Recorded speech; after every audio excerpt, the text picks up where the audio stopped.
Tadi Ustadz mengatakan bahwa 1 rupiah uang haram bisa membuat cerai pasangan suami istri.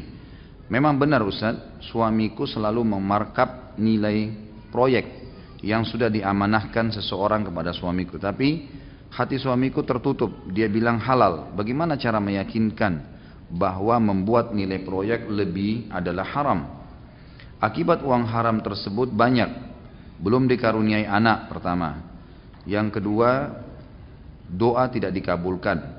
Yang ketiga, selalu ribut antara suami istri. Yang keempat, hati menjadi tidak tenang. Yang kelima, malas beribadah. Ya. Di sini pertanyaannya apa ini tadi? Berarti bagaimana cara mengingatkan dia ya, kalau markup itu adalah uang yang haram. Saya yakin, subhanallah, semua perbuatan dosa teman-teman sekalian, di dalam jiwa orang yang melakukannya ada kata hati nuraninya itu tidak benar. Ada pasti. Dia mau mengambil sesuatu, hatinya pasti mengatakan itu tidak benar. Menahannya. Tapi dianya digoda oleh syaitan sehingga terkuasai. Harus dia bahasakan, dijelaskan kalau itu haram. Berikan contoh kalau emang lebih jelas begini. Kalau seandainya dibalik, bilang sama suami, kalau kamu misalnya, atau anda, atau apalah dipanggil nama dia, menjadi pemilik perusahaan, lalu ada pegawai seperti anda posisinya. Mau memarkup harga, memanipulasi data, mau nggak kira-kira kalau pegawainya gituin? Ini seperti retorika yang Nabi SAW gunakan kan pada saat seorang anak muda minta berzina. Kata Nabi, kau ridho nggak kalau ibumu dizinai? Enggak. Saudarimu? Enggak. Anakmu? Enggak. Lalu kenapa kau ridho menzinai saudarinya, ibunya, istrinya orang lain? Tidak mungkin. Maka retorika itu bisa disampaikan. Insya Allah mudah-mudahan sambil kita doakan kepada dia. Jadi nggak boleh memang.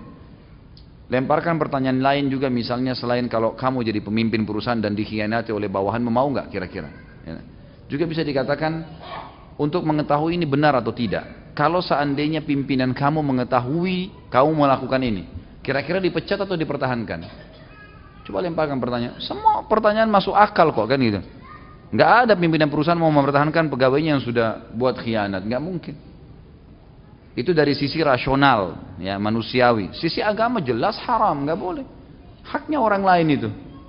Anda pakai logo perusahaan, pakai baju perusahaan, namanya terdaftar di perusahaan tersebut, punya daftar gaji di situ, punya meja kerja, jelas tidak boleh sama sekali mengambil apapun yang berhubungan dengan haknya perusahaan, tidak boleh. Sampai pernah saya jelaskan teman-teman sekalian, haram hukumnya antum memakai pulpen yang dikasih oleh perusahaan untuk kerja, dipakai untuk kebutuhan yang lain, tidak boleh. Kecuali perusahaan izinkan, nggak boleh sama sekali. Harus hati-hati nih. Mana yang hak antum pribadi, hak antum pribadi. Dikasih HP oleh perusahaan ini ya, untuk kerja, jangan pakai yang lain. Beli HP sendiri untuk kita pakai, itu untuk pekerjaan. Kalau mau ini namanya muru'ah ini, pertanyaan yang tadi sebelumnya. Ini sama, menjaga hubungan dengan Allah Subhanahu Wa Taala. Nggak boleh memang. Dititipin uang, jangan dipakai.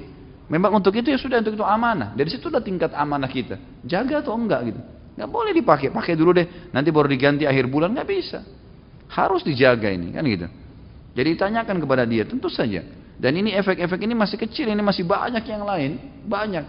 Bisa suami istri cerai, saya bilang bisa menjadi penyebab. Uang haram bisa menjadi penyebab ributnya suami istri, penyakit yang berat, banyak sekali masalah, banyak. Orang beli mobil karena uang haram, 1-2 hari dia bangga, seminggu dia bangga, mobilnya, orang bangga, puji dia. Lihat setelah sebulan, lihat setelah 6 bulan, masalah, pasti masalah. Gak ada yang haram itu gak masalah. Bukankah orang sudah banyak kebongkar, di Indonesia ini contohnya, begitu mengumpulin beli rumah mewah dari uang haram, beli mobil mewah, beli gini, subhanallah, di akhir hidupnya ketahuan. Diekspos di media, disita oleh pemerintah, dipermalukan, keluarganya jadi terbengkalai, anak-anaknya berhenti sekolah, dia di penjara, namanya rusak. Untuk apa? Untuk apa? Nggak ada teman-teman sekalian. Jangan anda ini merasa, oh saya lepas dari Allah nih, nggak ada yang awasin, saya nggak apa-apa. Nggak bisa ini. Harus paham masalah itu, nggak boleh sama sekali.